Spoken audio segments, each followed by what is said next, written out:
Hello everyone, myself Dr. Mohammad Alamgir, consultant physician नाया Medicity hospital मणिगांव Jaunpur.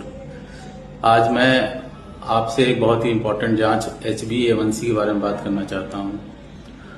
ये जांच खास तौर से शुगर यानी कि डायबिटीज के मरीजों में कराया जाता है और इस जांच की कुछ खासियत है। पहला कि इस जांच के जरिए आप पिछले 2 से 3 महीने का रिकॉर्ड चेक कर सकते हैं कि आपका पिछले 2 से 3 महीने जो शुगर कंट्रोल है वो कैसा है।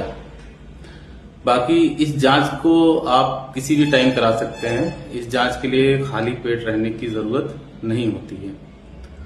और इस जांच के जरिए आप एक और बहुत ही खास चीज है, जैसे बहुत से लोग ये चाहते हैं कि हमें भविष्य में फ्यूचर में शुगर हो सकता है या नहीं हो सकता है, ये कैसे पता चले।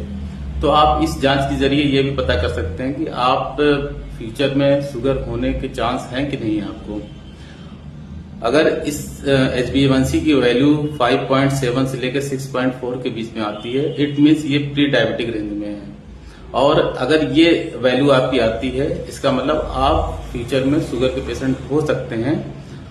और इस जांच के से पता करने के बाद आप वो सारे प्रिकॉशंस ले सकते हैं जो एक प्री डायबिटिक पेशेंट को लेना चाहिए। जैसे जो रिस्क फैक्टर होते हैं डायबिटीज के, स्मोकिंग, एल्कोहल का कंजम्पशन, ओबेसिटी, ये सारे रिस्क, फैमिली हिस्ट्री अगर आपकी है वो तो आप नहीं कम कर सकते हैं, नहीं हटा सकते हैं।